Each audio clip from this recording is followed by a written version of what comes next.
and knows that he loves her too when he holds her tight during one of his seizures.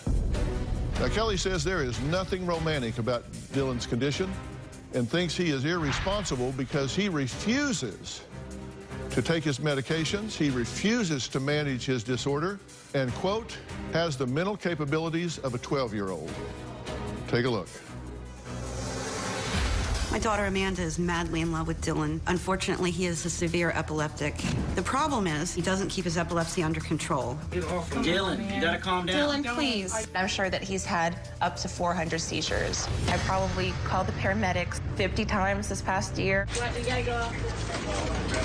When the medical personnel are trying to attend to him, he gets volatile and violent. I'm not going to the hospital. Okay, I've taken over the role of being guardian for Dylan.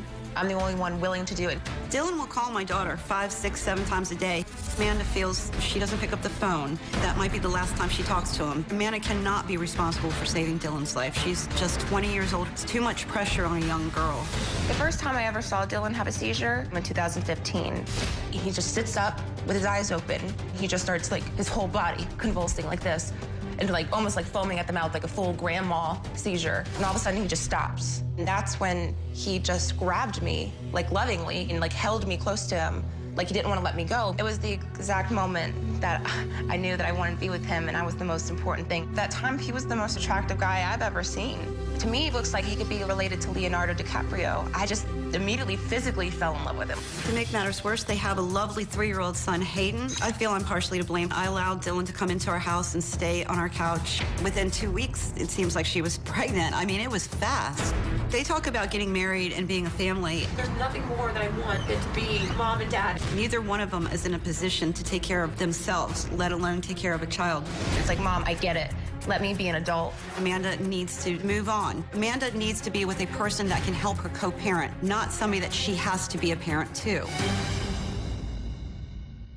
Okay, now let me be very clear about something here. You're not judging Dylan as being an adequate, inferior, or an unfit companion for your daughter because he's an epileptic. Oh, no, not at all. That's not the issue. No. My issue is that Dylan doesn't take his medication.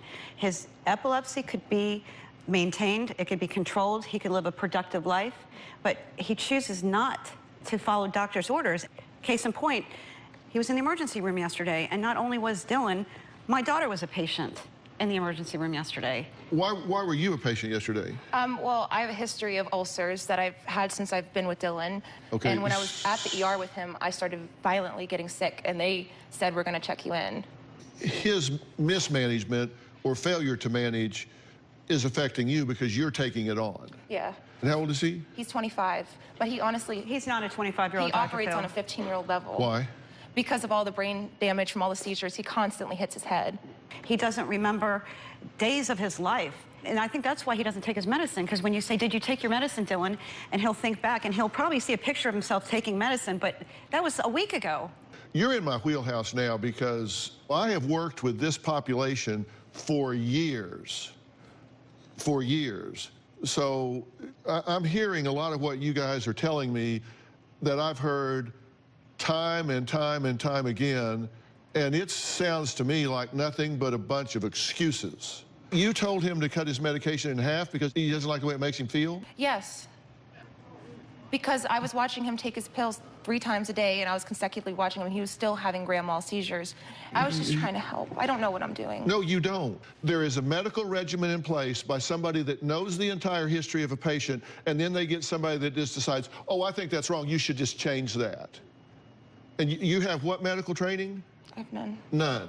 So you just decide he's not complying with the medical regimen he has, and then you decide to just change it. That's not how it happened, though. I'm not talking to you I'm yet. sorry. You weren't there. So you're telling him to change it. I just want to be sure I'm clear on what I'm going to be talking to him about.